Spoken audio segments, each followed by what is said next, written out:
Beside every successful man, there's a devoted woman. On the All Woman Show, I tell you the story of that woman. And with the Obama fever running high, this week we take a look at none other than Michelle Obama's life. She was born on the 17th of January in 1964 in Chicago, Illinois as Michelle LaVaughn Robinson to Fraser Robinson III and Marianne LeShields. Michelle was raised on the south side of Chicago and graduated at Princeton University and Harvard Law School. In her early days of legal career, she used to work at the Sidley Austin law firm. This is where she met Barack Obama. Michelle, then known as Robinson, majored in sociology and minored in African American studies. She graduated cum laude with a Bachelor of Arts in 1985. She earned her Juris Doctor JD degree from Harvard Law School in 1988. Michelle met Barack Obama when they were among the few African Americans at their law firm. Their relationship started with a business lunch and then a community organization meeting where he first impressed her.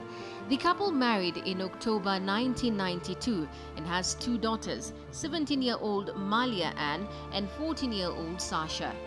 People ask me whether being in the White House has changed my husband. I can honestly say that when it comes to his character and his convictions and his heart, Barack Obama is still the same man I fell in love with all those years ago. Yeah. Throughout her husband's 2008 campaign for US President, Michelle made a commitment to be away overnight only once a week, to campaign only 2 days a week, and be home by the end of the second day for their two daughters. The marital relationship has had its ups and downs.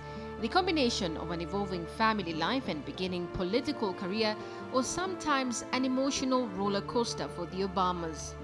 Barack Obama wrote in his second book, The Audacity of Hope, Thoughts on Reclaiming the American Dream, that tired and stressed, we had little time for conversation, much less romance.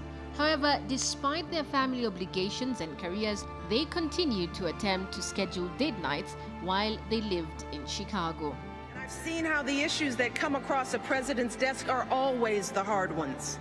You know, the problems where no amount of data or numbers will get you to the right answer. The judgment calls where the stakes are so high and there is no margin for error. And as president, you're going to get all kinds of advice from all kinds of people. But at the end of the day, when it comes time to make that decision as president, all you have to guide you are your values and your vision and the life experiences that make you who. Although Michelle campaigned on her husband's behalf since early in his political career by handshaking and fundraising, she did not enjoy the activity at first. When she campaigned during her husband's 2000 run for United States House of Representatives, she was asked if there was any single thing about campaigning that she enjoyed. After some thought, she replied that visiting so many living rooms had given her some new decorating ideas. My daughters are still the heart of my heart and the center of my world. But let me tell you, today I have none of those, not just as First Lady, no, not just as a wife. You see, at the end of the day, my most important title is still Mom-in-Chief. Mrs. Obama at first had reservations about her husband's presidential campaign due to fears about a possible negative effect on their daughters. But she says she negotiated an agreement in which her husband was to give up smoking in exchange for her support of his decision to run.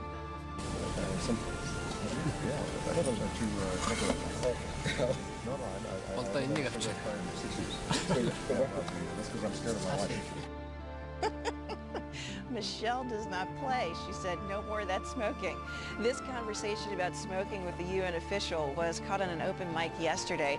Turns out the First Lady had a lot to do with his decision. During the campaigns, she discussed race and education by using motherhood as a framework.